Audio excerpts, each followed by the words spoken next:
In the heart of the city, where dreams come alive, BWatts on the mic with that fire in his eyes. From the court to the field, every game, every fight, he's the voice of the struggle under stadium lights. He's seen the highs and the lows, the wins and the pain, every triumph and tear, every loss in the rain. Through it all, he stands tall, never backs down, with a heart full of love for this sports-loving town. Sports talk we watch, where the passion runs deep.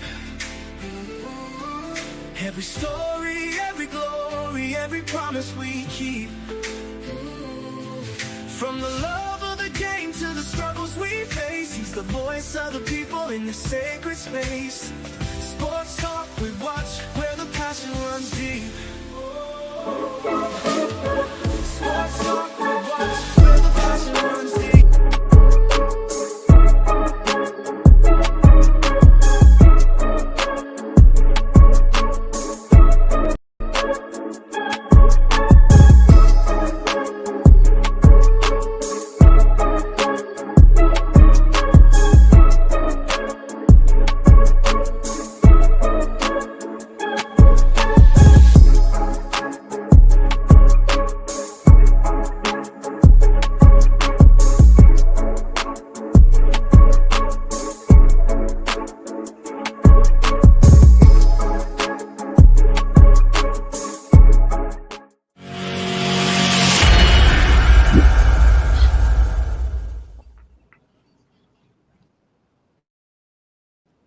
What's going on? What's going on? What's going on this Sunday evening? Hey. You're watching Sports Talk with BWatts. I'm your host, Bernard Watts, along with Coach Dre, bringing you the best in sports talk. Only thing we ask that you do is hit the like button as you come in, subscribe to the channel if you haven't subscribed, and hit that notification bell to let you know whenever I drop a video or go live. We got a 1 hour show that we're going to bring to you tonight, and I promise you, we will not hold you long. Only thing we ask that you do, participate in the comment section. All right. Let's bring up Coach Dre, and let's see where he's at today. What's up, Coach? What's going on? How you feeling? Man, it's been a rough day. Boy, I had a toothache earlier this morning around about 4 o'clock. Boy, wow. I ain't had now one of those, boys, since I was a little baby. Yeah. But that thing rough, boy. Yeah, I ain't gonna tell no lie. Yeah, them toothache something else. Yeah, man, let's go and knock this thing out today, man. No problem. No, that ain't nothing play with me, dog. Want to say hello to everybody in the comment section. Appreciate you. What's up, Miss Tim? What's up, Tim Isaac, Sabrina Blankenship, Miss Debbie, Miss Sharon Harris. I love CC. We see y'all. Wayne Hood, what's up, bro? What's going on? Miss Patricia McGee, what's going on? How you feeling? Miss B. Coach Dre, talk about hit on a little Shedeur. I know it's a lot of talk out there. I seen a report over there. I seen several reports where they talking about the CFL. I think it was the CFL, but I don't try to get into that. I don't see that happening. But when you look at Shedeur Sanders situation, when you look at the Cleveland Browns situation, also as a quarterback room, Coach Dre, you're a coach. Will there be enough reps to go around if the Cleveland coaching staff still trying to figure out their quarterback room? Who's going to be that starter? You got 4 quarterbacks on this roster. Really want to be the number one. Is there enough reps in training camp to get these guys and to try to figure them out? I don't know if it's enough reps. It's gonna be hard when you talking about you trying to find a number one and a solid and a number 2. But it looks like they're gonna go into training camp and try to give everybody a shot. I just don't see that happening. I still see that New Orleans doesn't have a quarterback that they like. I still feel like in the back of my mind, I feel like that's what they're waiting on for. Instead of us offering y'all something, we just gonna see if y'all gonna cut one of these guys and then we'll pick them up. it's hard to evaluate guys in this little bit of time. They don't have a long period of time in training camp, and then you're gonna start bringing in other teams uh, to practice with, and then that's when you really want to see. You want to really see who battling for that 1 and 2 spot, and them the guys you're gonna be wanting to see with the reps. It's about who's leading this team. Uh, like you say, it's a lot of reports, a lot of he say, she say. Again, I'm not gonna get into all of that because that's just not me. The best players should play. Uh, One thing people always say, ask me, Coach Dre, why you don't want to be a head coach? And because it's a lot of politics, and you got to play a lot of games, and you got to. I'm not with that. I'm about playing the guy that's the best guy for the job. Uh, and the thing with Stefanski is he doesn't have a long. He ain't got a long time. He got a short time, and he got to figure it out real quick. He can't get it wrong. Right. So I don't think there's enough reps. When you're saying 4 guys, you're trying to get 1 and 2 reps with your 1 and 2 squad. So what are you saying? On Monday, this quarterback and this quarterback gonna get the 1 and 2 reps, and the other quarterback's gonna get the 3 and 4 reps. This day they like it. I mean, it's a ways to do it. I just don't think nobody gets in rhythm. I don't think you get what you need to get. But this is one thing I know about Shedeur Sanders. Is on the day that you don't give him the 1 and 2 reps, he gonna go talk to the 1 and 2 receivers, or especially the 1 receivers, and ask them can they stay out to 30 minutes, 45 minutes, so I can throw to them. And so that's how a guy like Shadeur, that's how I feel like he's gonna get the edge. Because if you're not giving me the reps with them guys, I'm gonna take it upon myself to make sure I get the reps.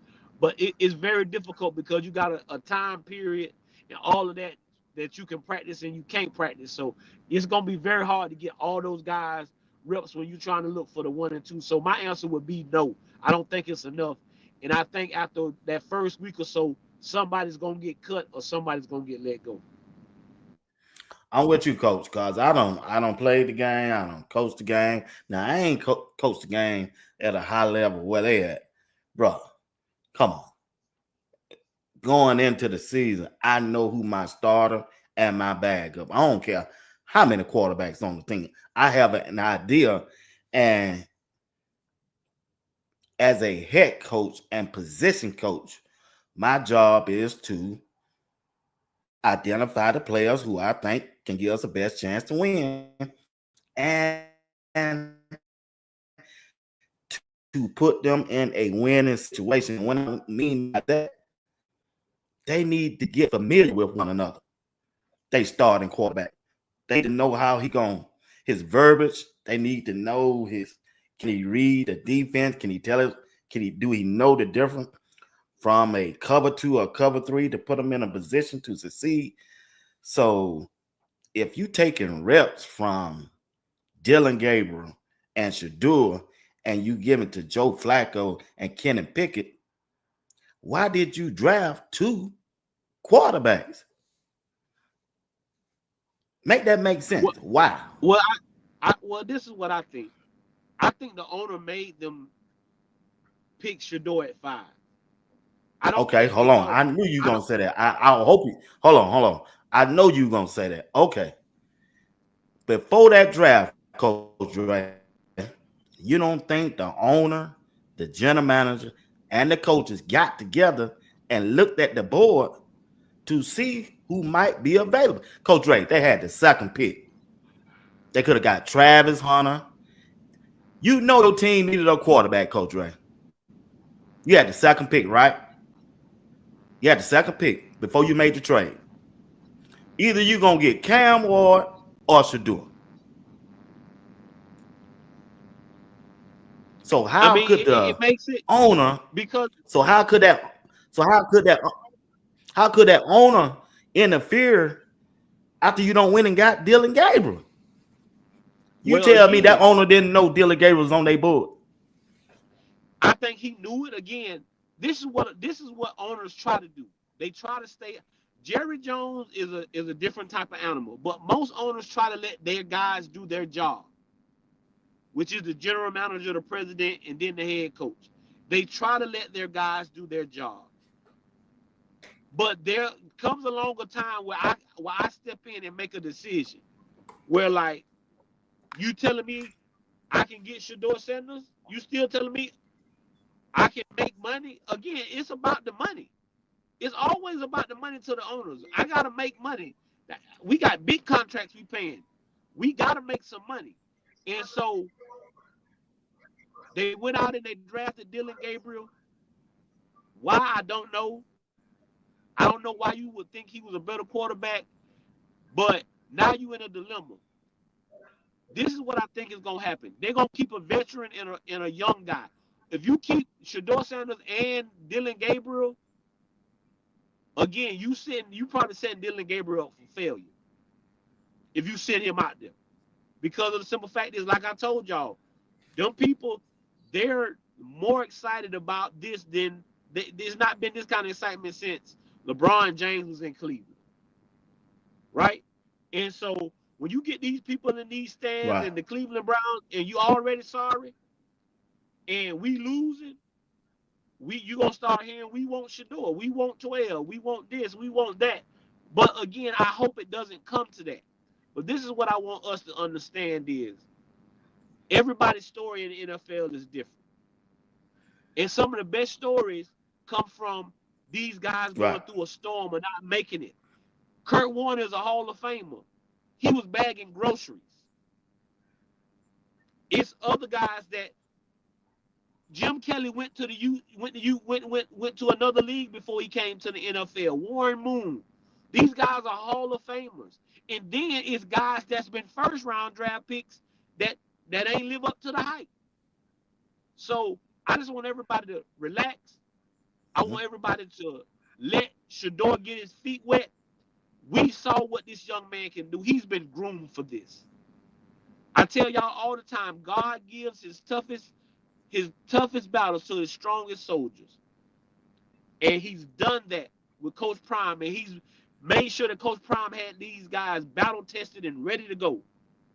Because this is only affirmation of what people really wanted to do to Deion when Deion was in the league. But you couldn't do that to him because he was just that good.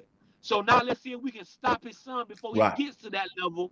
Because once he gets to that level, we won't be able to do this to him. So let's do this to him now.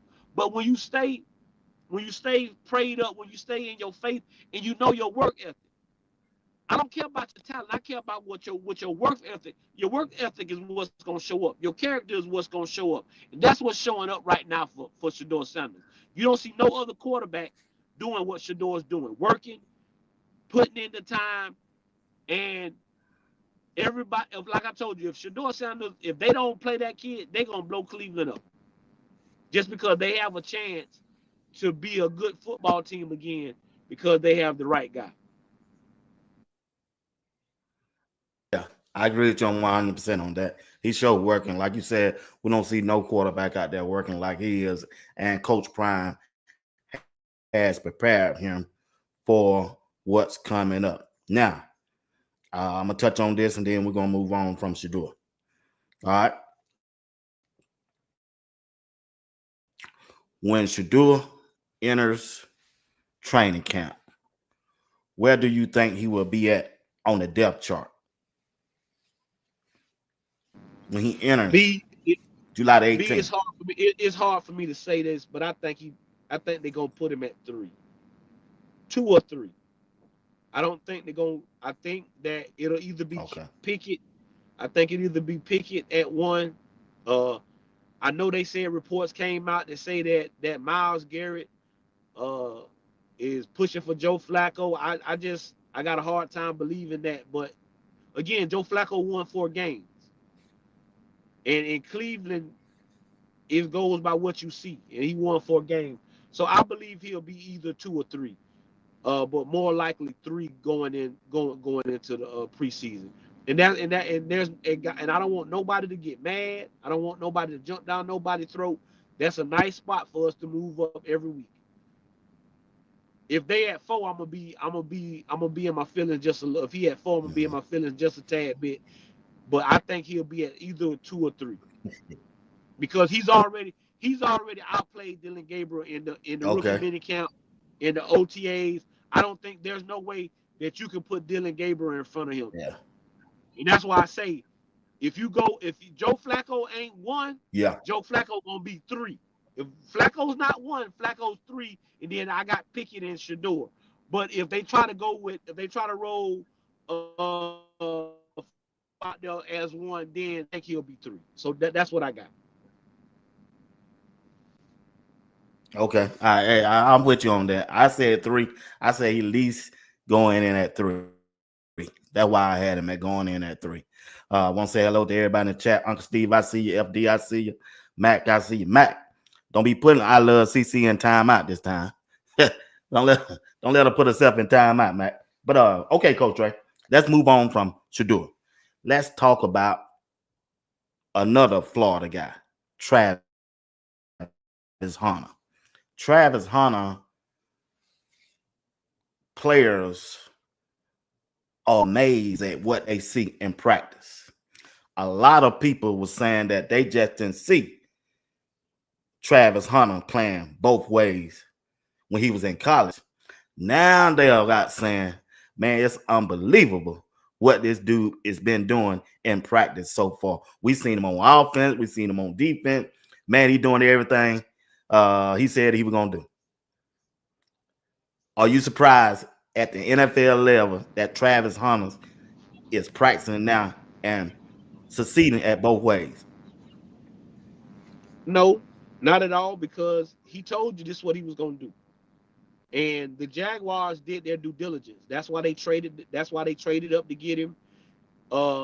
They knew what it was going to take, and they knew what they. This coach knew what he wanted out of Travis Hunter. I mean, I think we put limitations on a lot of things because we just never seen it before, and we just scared Right. because we never seen it before. We put limitations on ourselves. We put our limitations sometimes on our children, on our friends, because you can't do that. You can't. No, let's try it and see. Ain't nothing like a try. If we fail and he's still good on one or the other, we still in a good position. But if this succeeds, this gives another child that's out there that thinks that makes them believe that they can be a two-way starter. People said there'd never be a black president. Well, Obama done made other black kids believe there can be a black president. There wasn't a judge until back in the day when Thurgood Marshall and all them, when the people stood up for themselves and said, "Hey, y'all putting boundaries on us, but we won't stand for that. We gonna step outside the box." So all Travis Hunter is doing is stepping outside the box. And again, Deion Sanders showed you that it can be done.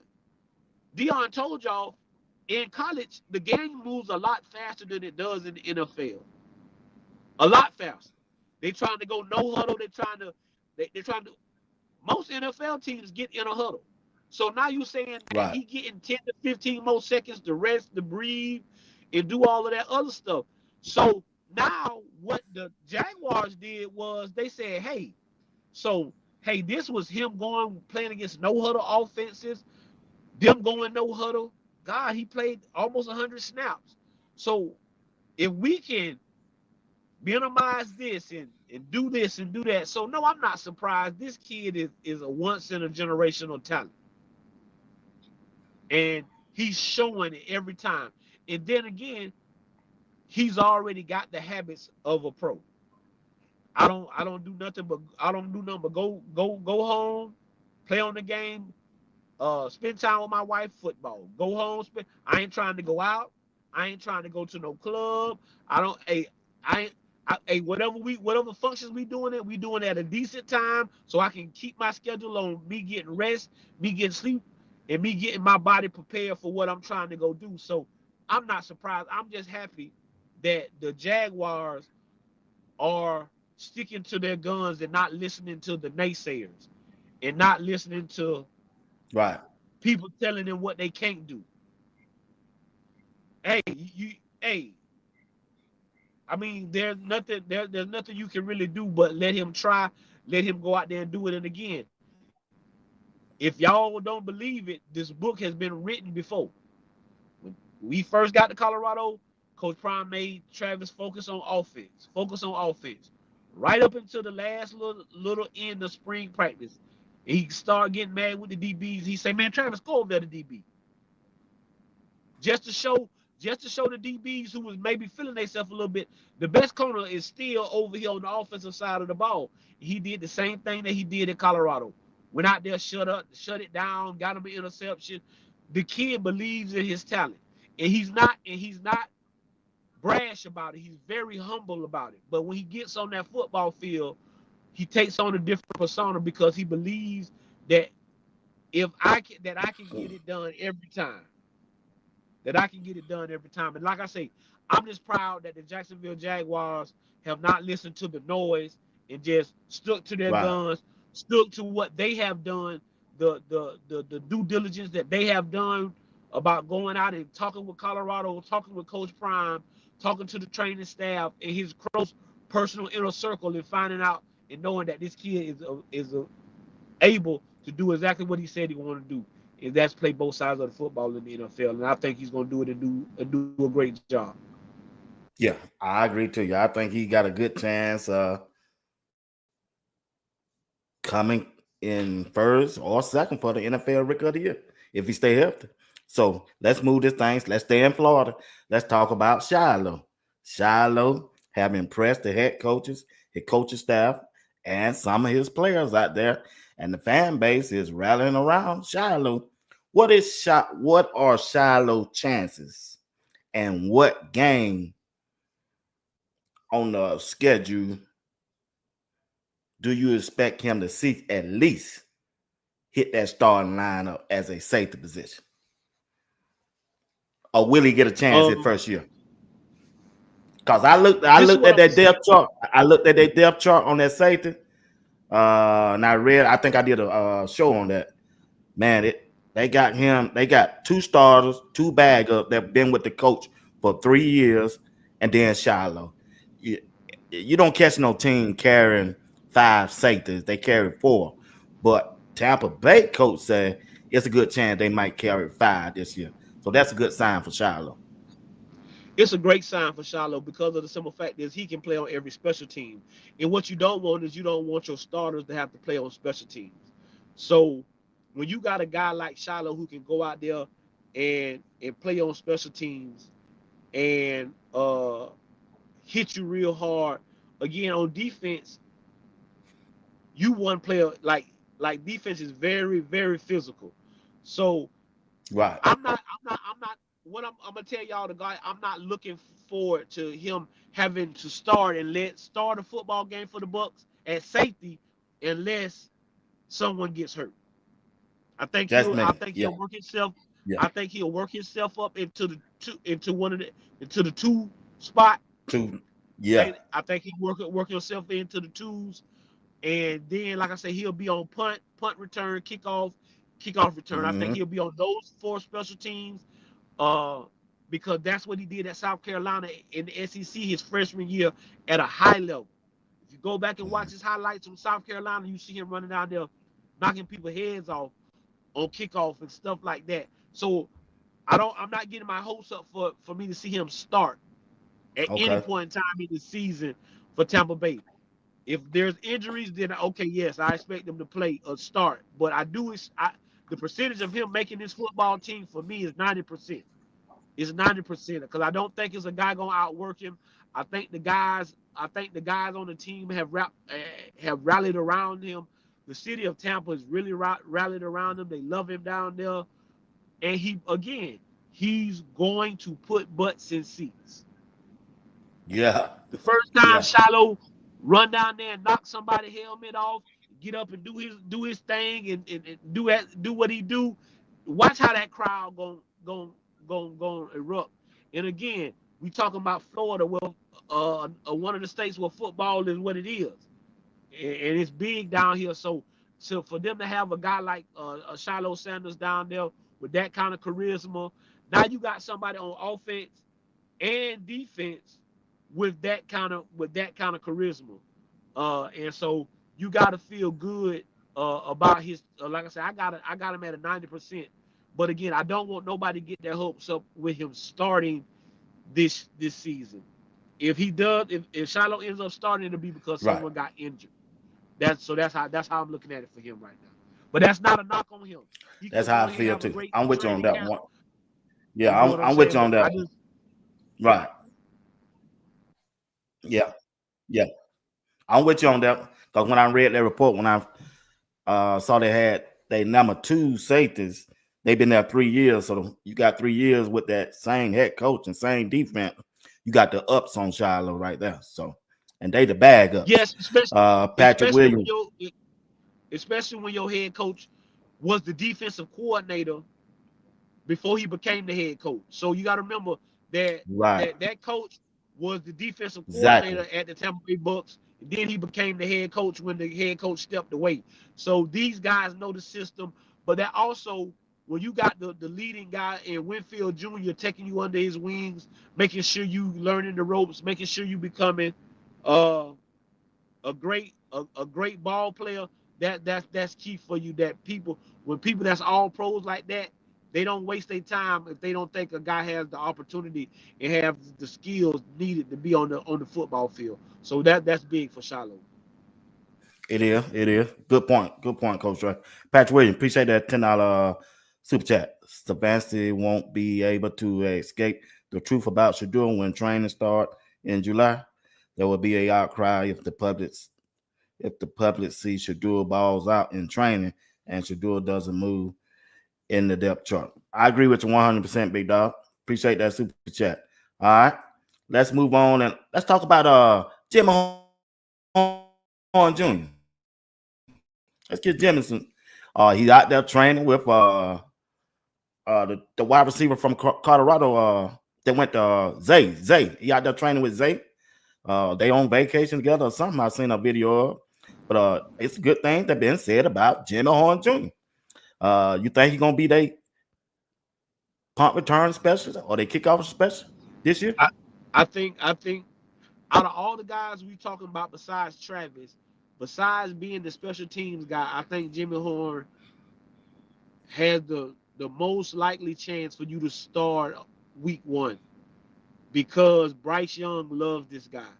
Again, Steve Smith says this guy could be special. And when you're talking about Steve Smith, the greatest Panther receiver to ever play, thinking that you're that special, that you're that kind of guy, uh, that speaks volumes.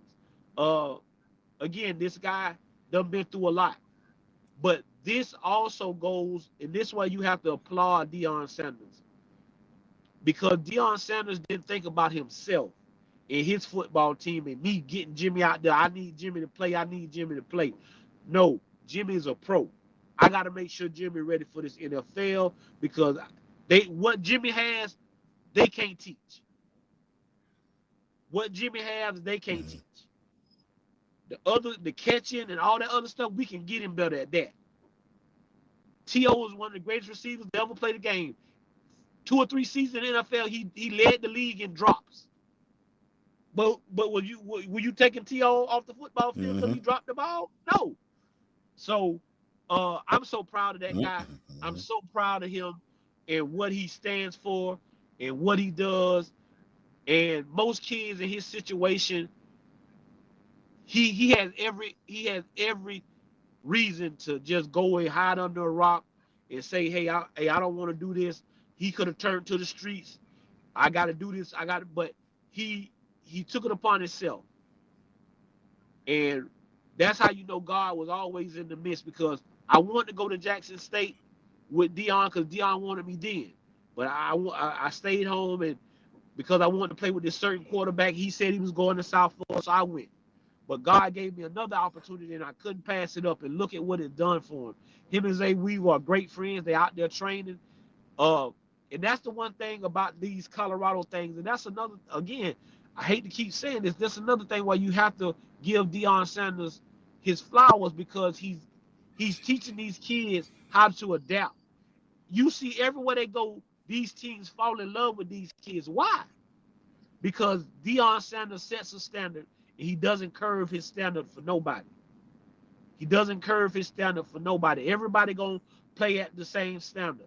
Hey, Leonte West, you want to wear number 1? Hey, you got to get your grades and stuff right. You can't be number 1 and be good on the grass but bad in the class. So when you get great, when you get good in the class, then I can give you number one. It's just got to be a standard.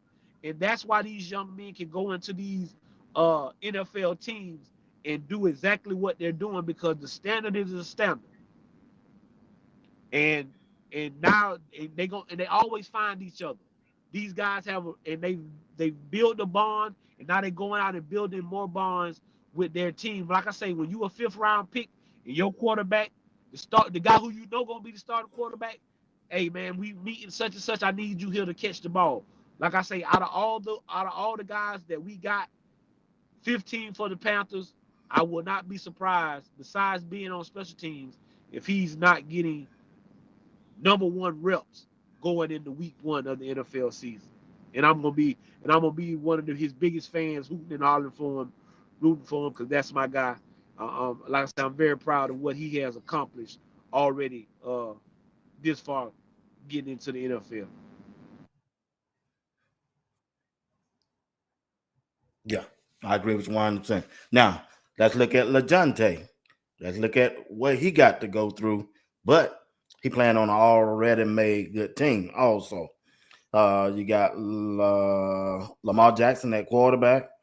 He got a couple good wide receivers out there, but LeJohntay still out of all of them, Coach Dre, to me. When I looked at that thing this past weekend, he got a chance of starting in that slot position, big dog. I'm not saying he can. I'm not saying what game. But if you just look at that wide receiver room with Baltimore, man, by the 8th, 9th, or 10th game, I can see him getting a couple runs on that offense at that slot position. There's no doubt about it. One thing I know about the Ravens, they love them Florida boys. Ray Lewis, he a Florida boy. Oh, Lamar Jackson, man. Lamar Jackson, he a Florida boy. Mr. Henry, Mr. Henry, Mr. Henry, he a Florida boy. Oh yeah, I forgot about that dude. Yeah, they got. Oh man, they got Derry Henry too. Yeah, yeah, yeah, yeah, them Florida boys, yeah. them Florida boys, and they gonna do their thing. But no, he has every opportunity to play. Uh, but like you say, he was brought in there that his receiving skills are great, but they love what he brings to their special team as the kickoff and punt returner. But like you say, when you look at their roster, there's not just somebody that just blows you away. Hey, that guy is just solid in the slot. No, it ain't like that. So yeah, he has an opportunity, and he got a great work ethic, and he knows what it's like to be the guy. And now you playing with a guy from that you that Right. that you know can get you the football, uh, uh, MVP caliber guy at quarterback, an MVP caliber guy at running back. They got a great offensive line, and then they got a young receiver group that you like, and that he just fits in well with. Again, he's the winning there. Everybody loves him. Everybody likes the way he works. Uh, Again, I keep telling y'all, and like I said, I know y'all think I be being funny, but it's just something different about these kids from down here because they trying to get the mud off them. We getting out the mud. Like I can't speak for what pushed them kids from Texas. And I can't speak about what pushed these kids from Florida. I mean from Georgia, but I know what's pushing these kids from Florida. And they just trying to get they trying to get it because again, when you look up, you see Lamar Jackson from where you from and you can make it. You see Derrick Henry where you from and you can make it. You got guys that show you that you can do it, and so that's gonna also be a bonus for him to help him feel a little more comfortable when you got the two leaders on the offense being from where you from. They understand you. They understand your language. They ain't gotta. They talking a whole different language to each other, and they know what each other talking about. So I believe you're right, be that he does have an opportunity. Right. But again, I know the first thing it'll be we gonna see him in is punt return and kickoff return. But I wouldn't be shocked week 2, week 3, or somewhere. Or I know he's gonna be in that rotation in the receiving core. So I know he's gonna play. There's no ifs, ands, and buts about Leonte West playing for the Ravens. He's definitely gonna be in their rotation. No ifs, ands, and buts about it. All right. Well, we got two more still down there. I want to talk. Get your thoughts about that. BJ Green and Cameron Simeon. What do you think chances of making the team?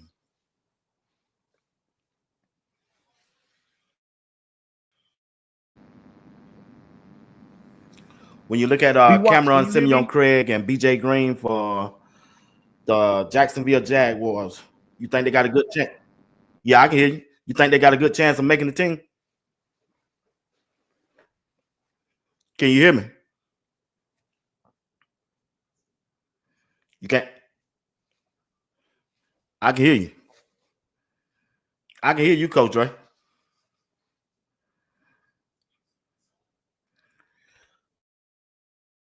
Talk to me, chat. Y'all think Cameron Simeon Craig and BJ Green got a good chance of making the team this year?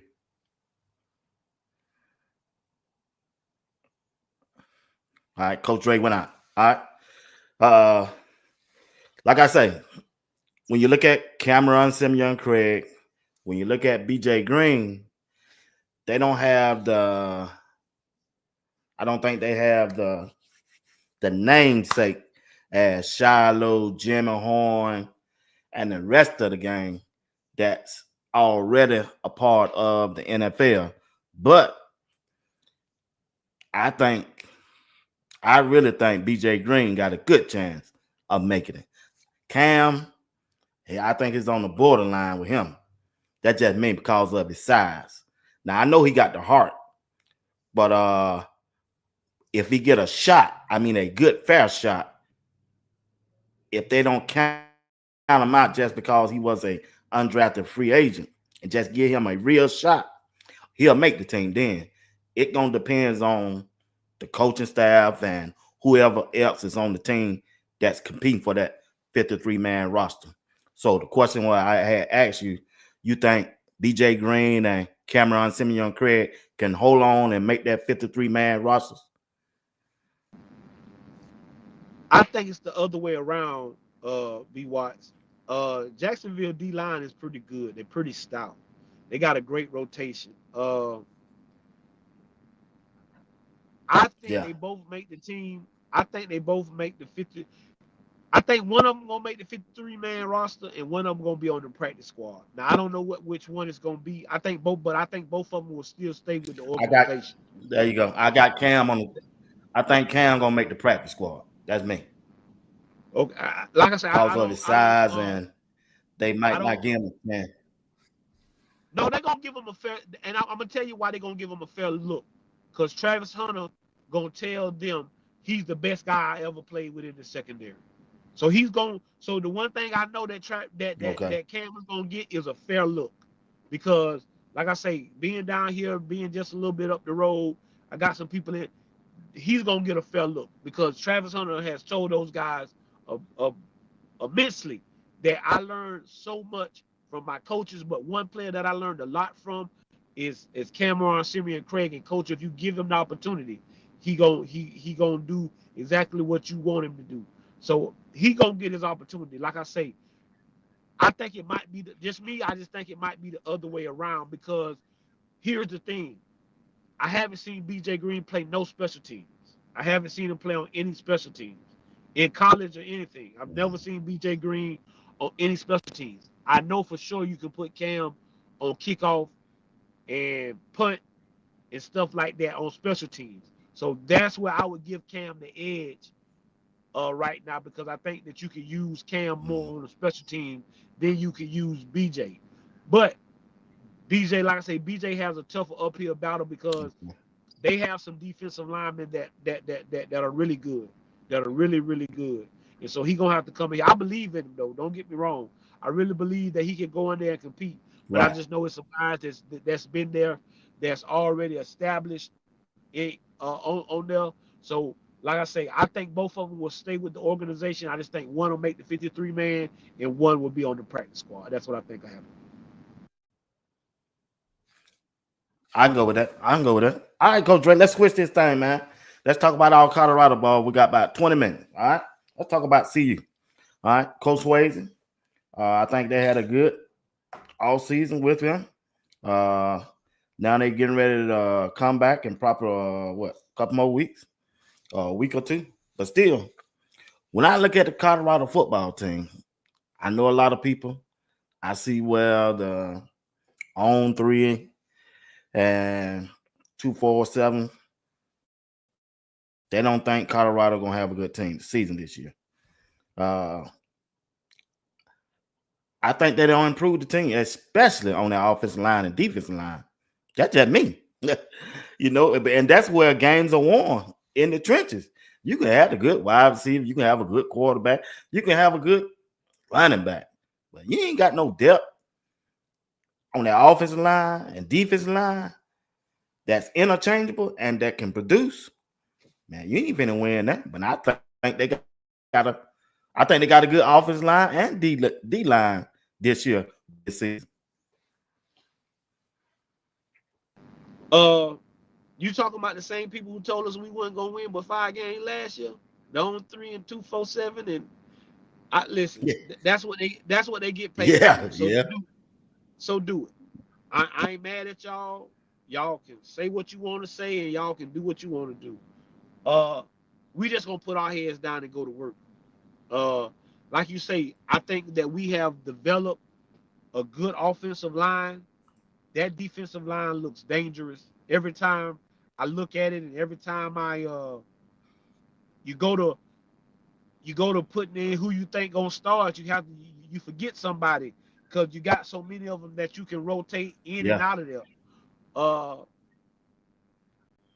we just gotta make sure that we gel and we stay together and that we have leadership. That's the only one thing I'm worried about right now. Is I need to find me a bona fide leader on offense. I think we got him on defense.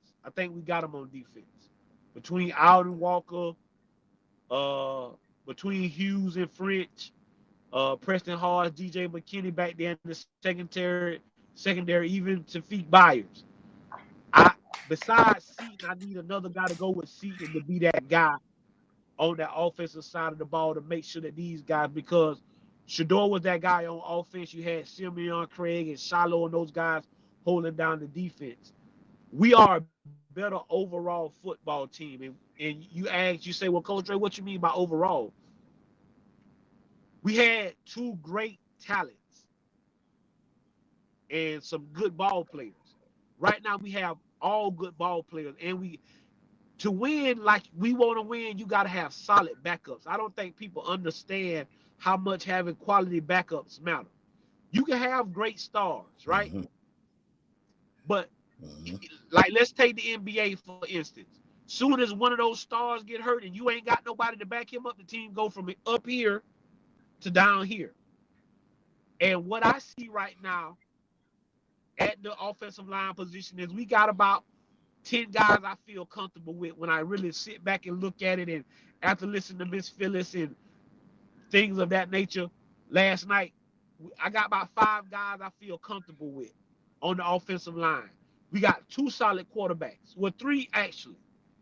You got Salter, you got Juju, and you got Staub still in the wings. So you got quality backup. At the receiver, we loaded. It's too many guys to name. When you get to the running back room, the addition to the guy to Track Hawk, to go with Welch, to go with Hayden, that gives you quality. That gives you the quality depth that I'm looking for there. When you go to defense, I just told you, you got any amount of defensive linemen to play that you feel comfortable with. Now, I know what everybody's saying. Well, Coach Dre, when we get to, I don't know, we ain't got nobody who really played at the linebacker spot. I like Frank. You don't become a preseason All Big 12 ball player if other coaches don't believe that you that guy. French is a Big 12 preseason All Big 12. So I think we cover with him and French. I think JB is gonna surprise some people. Uh, and you got Salter. You got Goldberg. So I just think we solid at the linebacker spot. In the secondary is just too many to name. When we add all those guys that came in the transfer portal, You got the young boy from down here in Florida, Branch, who done showed you he can play. Tafik Byers done showed you what he can do. Vickers is back and he gonna be healthy, ready to show people what he can do. And you already got Preston Hards, DJ McKinney, Stoudemire, all of those, Carter Stoudemire, all those guys that we already had. So we have good ball players in on the first team, but we have quality backup. And those quality backups make your special teams special. I'd say that again. Those quality backups make your special teams special. And that's what makes this a better all-around football team than what we had last season. So y'all go ahead and say we gonna finish. Y'all said we was gonna finish 12 last year. Now y'all moved us up to 10. Don't worry. Don't worry. But I just want all you people to come back and calmly apologize when we 5-0 and everybody looking at us like, hey man, where this come from? It comes from the hard work and dedication and the work that these guys have put in the off season. I hope these boys got back to town on time today, because I don't want to hear about nobody getting in no trouble. Like you say, they're gonna get 2 full weeks of work. That last week they'll probably go the first 3 days, and then he'll probably give them those last days off, because then that following Monday we'll start fall practice, because that's when high schools can start practice as well on July the 28th. So July the 28th will be the first day of official fall camp for Colorado. And so we got 2 more full weeks to get in here, get ourselves ready. But you can tell these boys took it serious. They went off season on this little off time. Every time I picked up Twitter, I picked up Instagram, I saw these boys somewhere working, getting better in the lab. If they went home, they was helping youth and doing stuff like that. So I think we in a great spot again, because we have quality backup, and that's what it takes to be a champion, because that's all Alabama did. Alabama had quality backup when they won championships. Hey, you hurt? Okay, we got somebody to replace you. Oh, you don't want to do what we asked you to do? We got somebody to replace you. And when you get quality depth like that, that's when you become a great football team. I agree. I agree with you 100% on that. So check this out now. Now I heard and I seen on Twitter, and I looked it up. The transfer portal open up again tomorrow, and it lasts for 30 days. You see that and hear about that?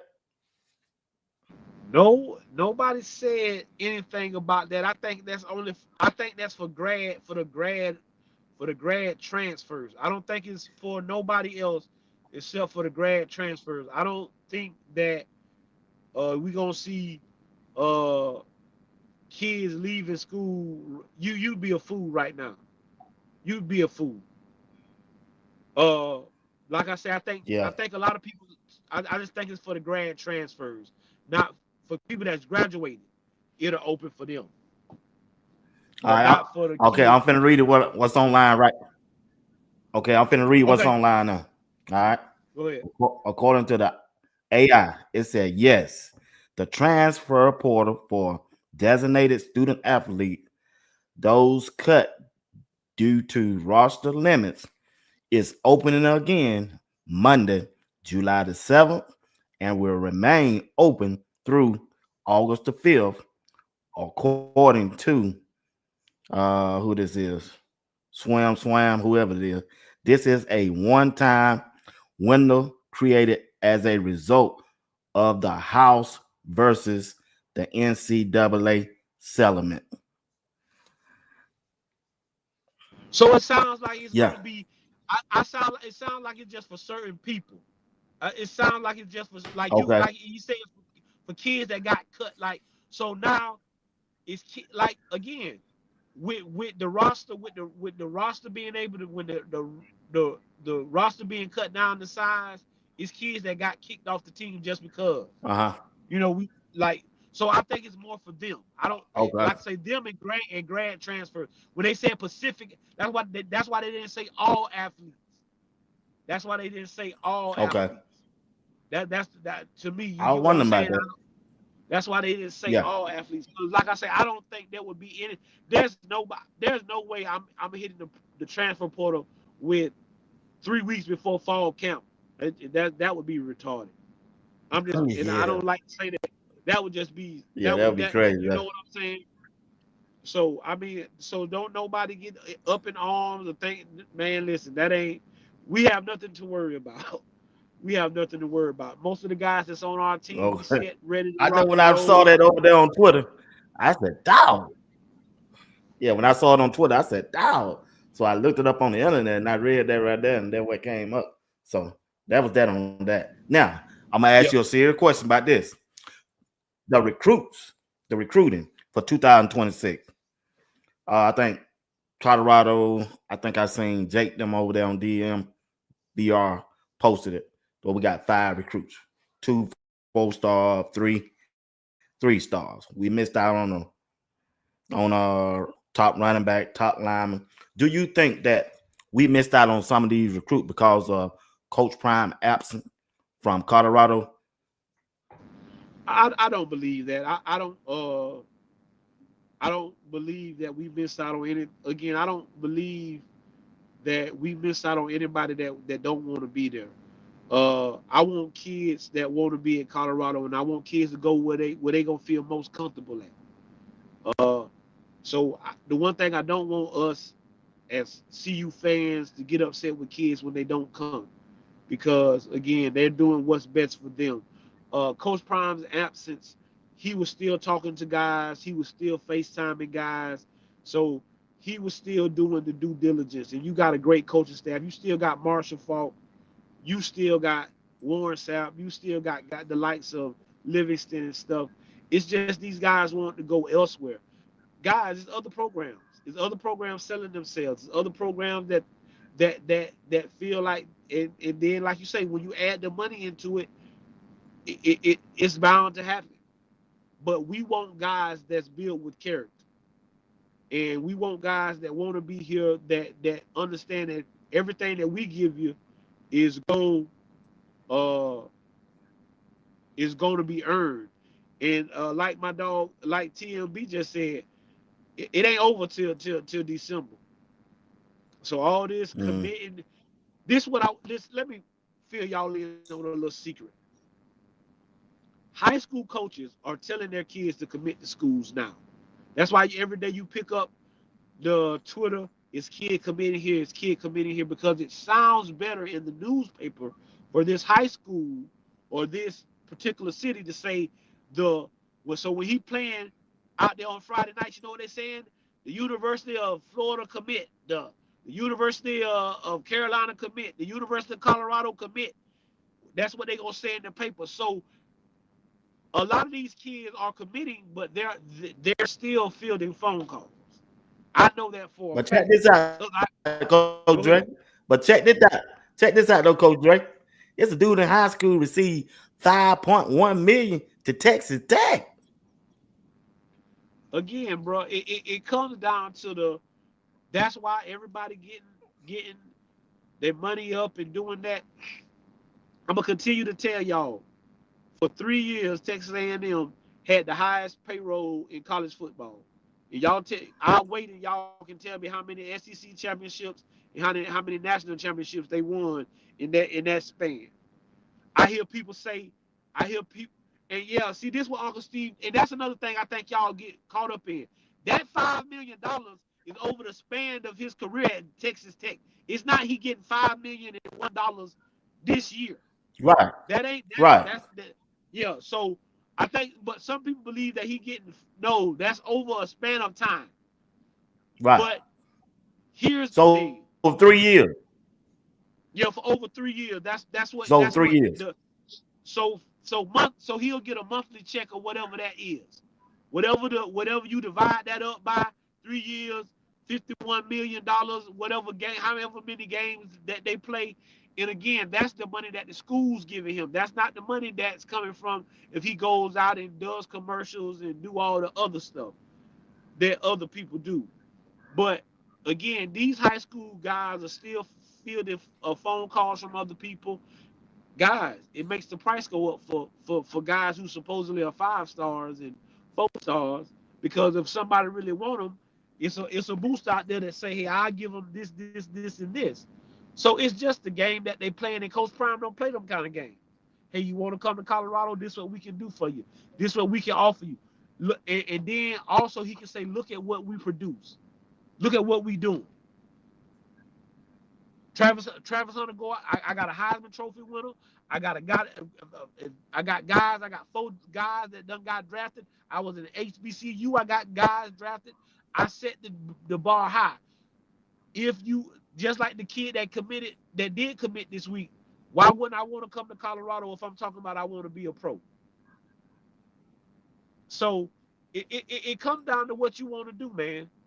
And a lot of kids are being led the wrong way because now they're letting agents get in kids, getting in kids' business. Any parent that's out here, don't go get you no agent.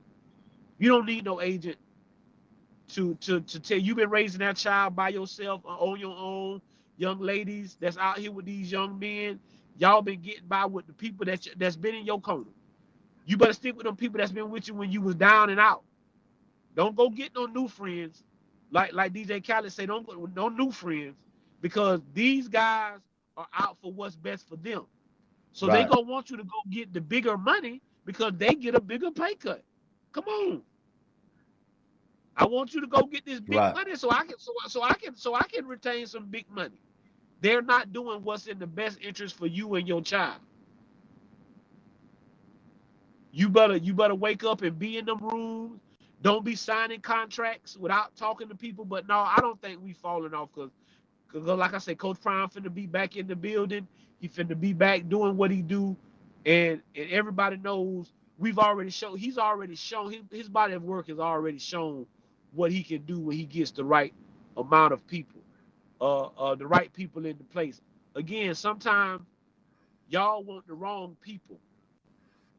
Cause then when they get here and they don't do what you want them to do, or they ain't playing good. Oh, we shouldn't have got him. Oh, we shouldn't have got him. Oh, this. Hey man, we gonna get exactly what the Lord wants for Colorado and Coach Prime. These kids didn't want to come. I wish them the best of luck. I hope they be great pros. They just won't be. Great college football players. It just won't be at the University of Colorado, and we have to live with that. There's nothing wrong with it. Yeah. All right. While you're watching Sports Talk, we'll be watching on with Coach Dre tonight. And we finna get ready to end it. Coach Dre, 2 quick rapid fires question that I want to ask. I know I don't ask you one on these last year. Reason I'm bringing it up again because it was a big debate around the grill on 4th of July. And I hate to say this, but we were talking about them Florida boys. They were talking about them Florida boys all down here in Georgia around my grill. The debate came along once again, Coach Dre. I started to call you up and put you on the speakerphone. Who were the best player to ever play in Florida? And they bring up these 2 names every time: Peter Ward or Percy Harvin. Who was the best college football player? To me, what I saw, man, you just couldn't beat Peter Ward. I'm just sorry, man. That dude, that was one of them things. I like Percy Harvin, but bruh, Peter Ward was something different, bruh. So They they tuning in. They ain't gonna never say this. They ain't gonna never come in the chat and say that in the comment section. But they want to hear your thought. This is what we're gonna say. Peter Ward was electrifying, but what Percy Harvin could do you can line Percy Harvin up. You can line Peter Ward up at running back. You can line Percy up at running back, slot receiver. You ran the wildcat with him, kickoff return, punt. So what it all boils down to is what's your preference. It's what's your preference. For me, it doesn't get no better than Percy Harvin. Percy Harvin was a guy that, listen, he was scary every time he touched the football. No doubt Peter Ward was a guy. He came down here and gave the Gators fits. But boy, when Percy Harvin put on that Gator uniform and put on that number 1, you knew what it was gonna be. He's special. Both of the young men are special. I just prefer Percy because I could line Percy up in the backfield and I couldn't line Peter Warrick up in the backfield. And I mean they gave him the ball on handoffs out the backfield. It's like for Peter, Peter was more of the slot guy. Percy could play slot in Yeah. outside. So but I mean it's pick your poison with either one. I don't. Again, it's a great debate. That's why you probably had a great argument going back and forth because it's a great debate. Oh man, that thing went over 2 hours, bro. Yeah, We talked about it for 2 hours. I said, dog, that was touching. But I started calling you up. I said, I'm gonna put Coach Dre on this speakerphone around the grill, boy. But they were going at it, but a couple of them got mad, like they want to fight, man. I said, hey, bro, this thing ain't no, man. We ain't gonna take it that way, y'all. Chill out, man. That dude was hung on person. It ain't never that serious because both of them will tell you that they respect each other, that they respect each other time and their talents. Both of them are great guys in their prime. In their prime, they both did it to each other's school. Peter Ward came down here. I was at the game. He put it on the Gators, but I was here also when Percy did it to Florida State. So I mean, it's not a wrong answer. You can't go wrong. But there's no argument that Deion Sanders That's what I said is at the end. But at the end of the day, Deion Sanders is probably the greatest football player to come out the state of Florida. I mean, it don't get no better. It don't get no better than him or than him or Ray Lewis. When you talk about the best, you got to talk about Deion Sanders or Ray Lewis. Yeah. Coach Brown, we did sign with the best ever in Florida, but we got on that subject. What tipped it off? I told him, boy, I take Steve Spurrier over Bobby Brown any day and beat y'all 50-9. Boy, what I said that for.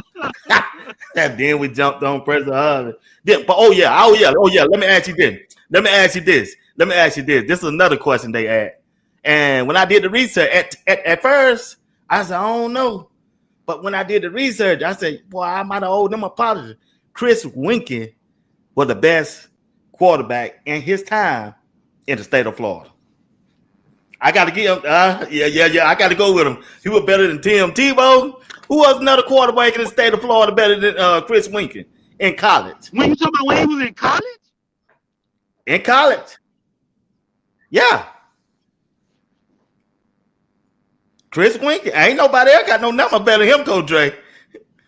Yeah, but he was 20. He was Coach Dre. He was a grown man, bro. I understand. I'm just saying his career. I understand. True. Like true. But you look at his numbers. That boy used to ball back there, boy. He won the Heisman, no doubt. But just like we complained about BYU with them grown men, that guy he was a I think Chris Winkie was.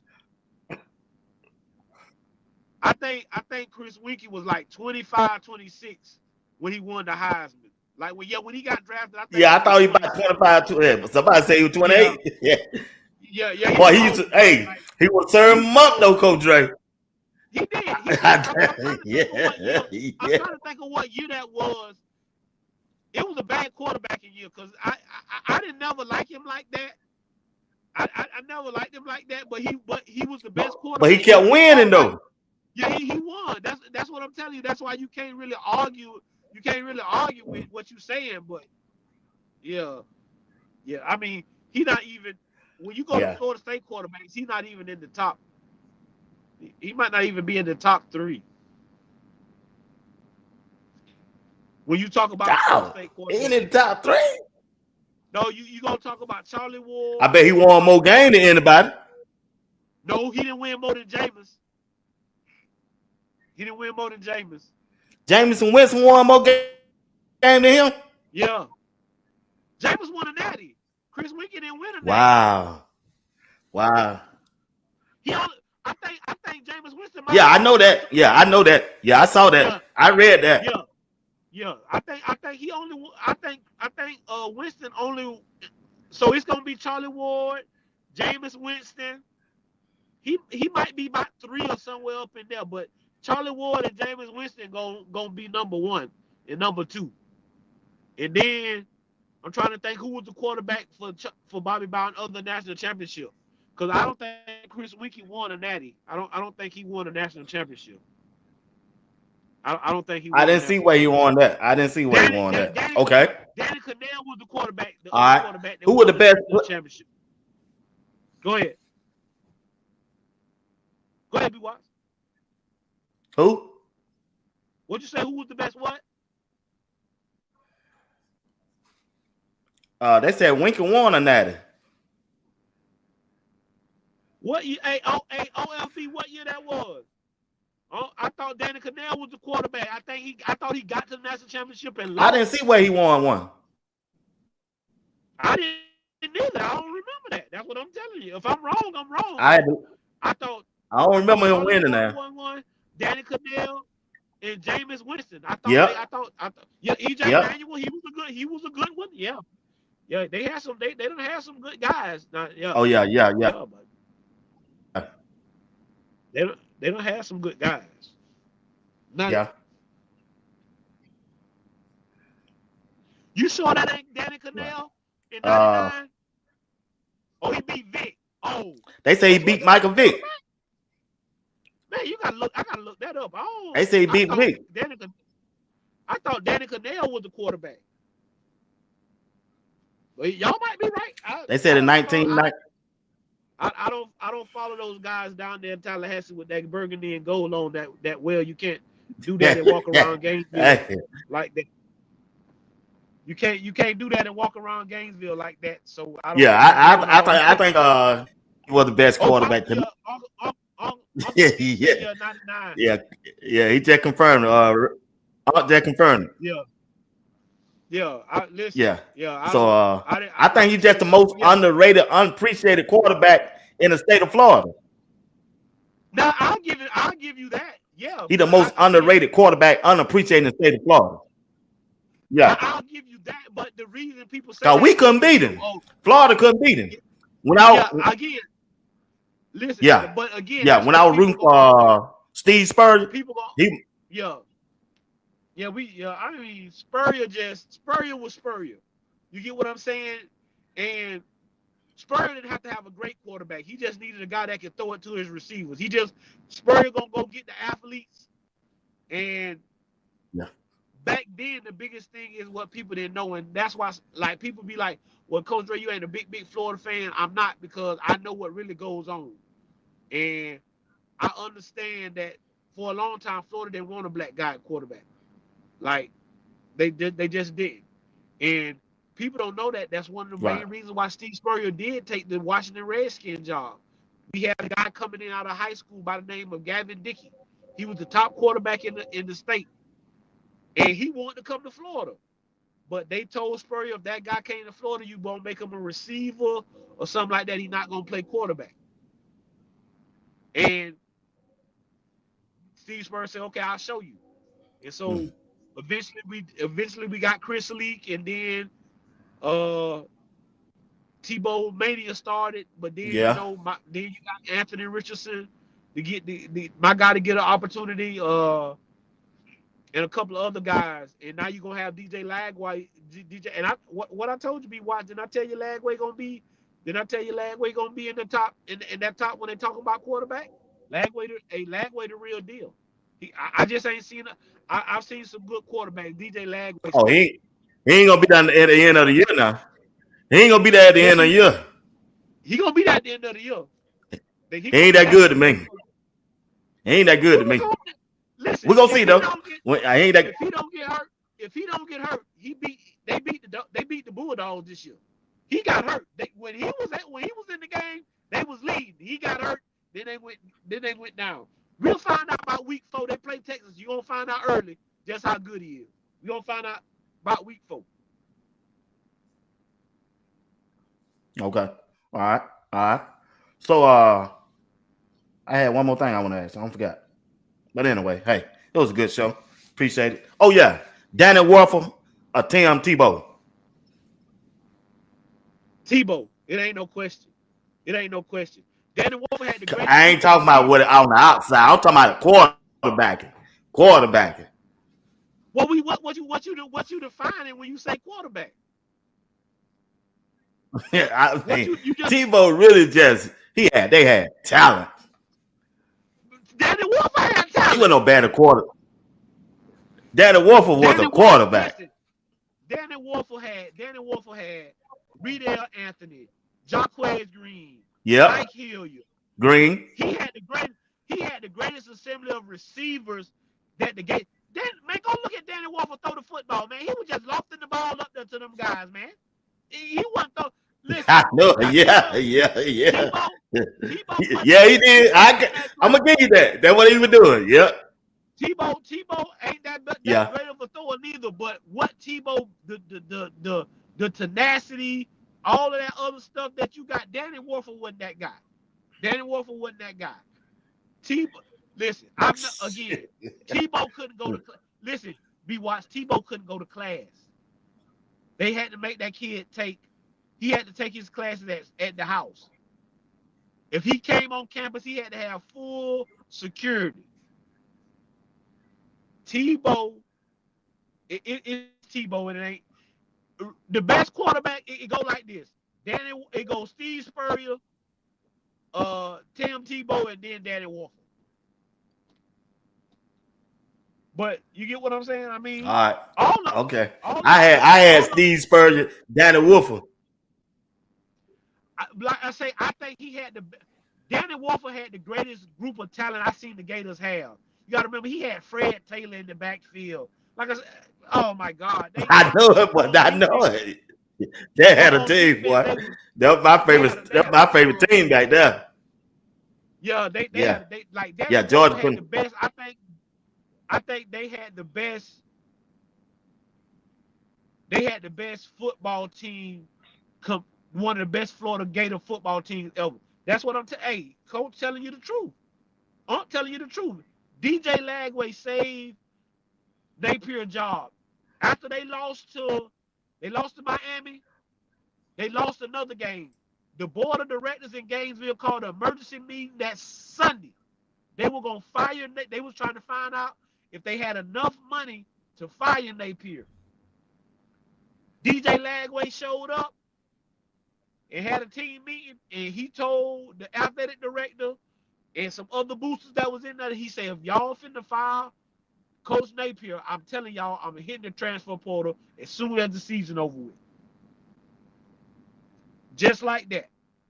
He told him, he said, I'm going to hit the transfer portal as soon as it opens if Napier not the head coach. And then he persisted to go out, and all these top receivers and all these top recruits that the University of Florida got in this cycle, that was all because of DJ Lagway. DJ Lagway told them guys, if y'all come here with me, we'll make it happen at University of Florida. So, like I said, I got utmost respect for Lagway and what he stands for, and he a great stand-up guy. No ifs, ands, and buts about it. Keith, nobody forgets about Charlie Ward. Everybody know Charlie, that guy, but Charlie get wrapped up because he was a two-way player. He was a two-way athlete. He was playing football and basketball, and then he didn't play football in the NFL. He just went and played basketball. So that's why some people forget about it. But I think he's the best quarterback to ever play at Florida State. That's not even a question.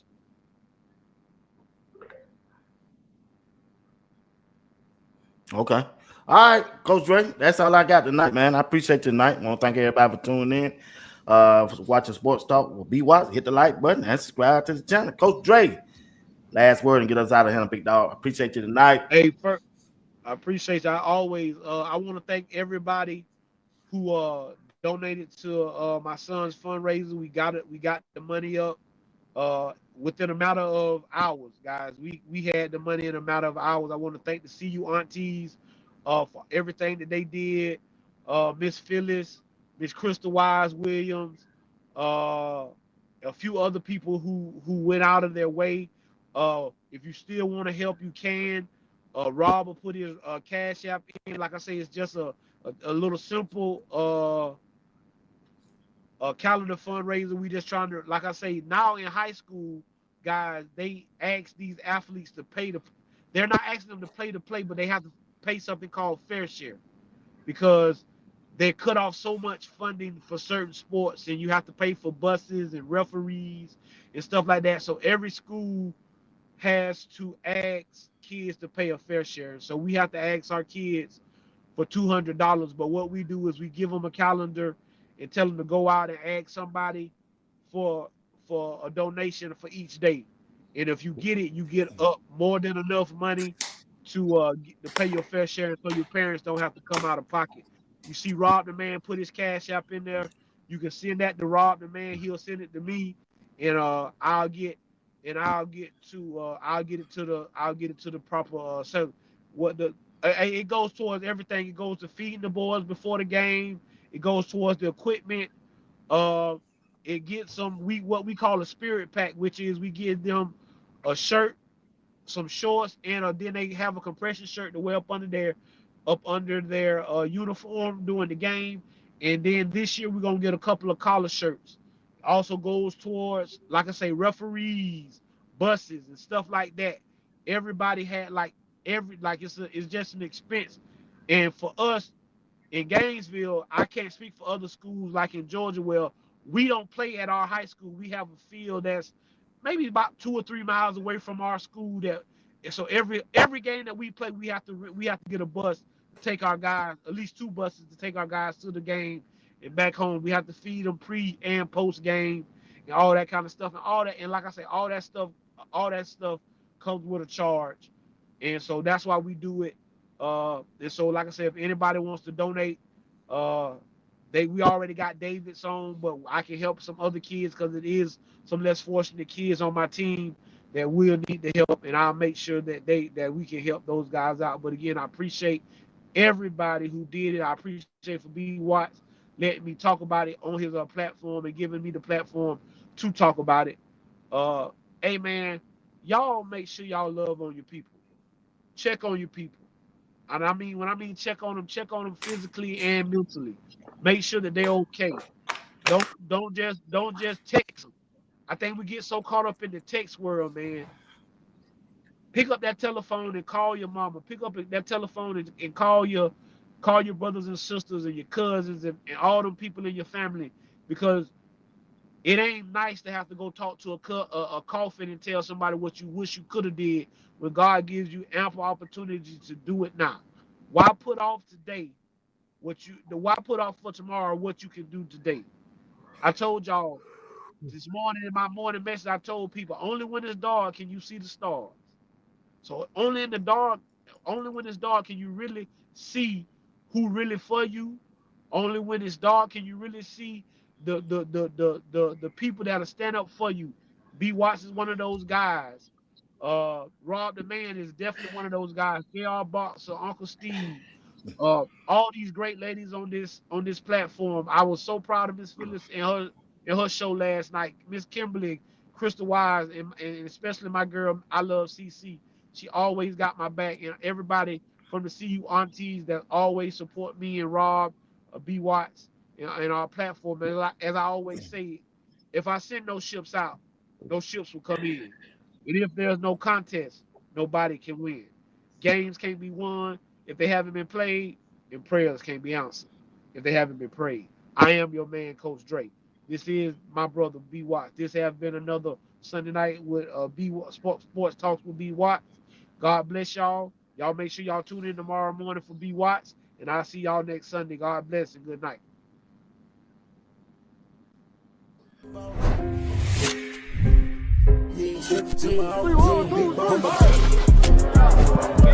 Are you practicing to practice, or you practicing to be great?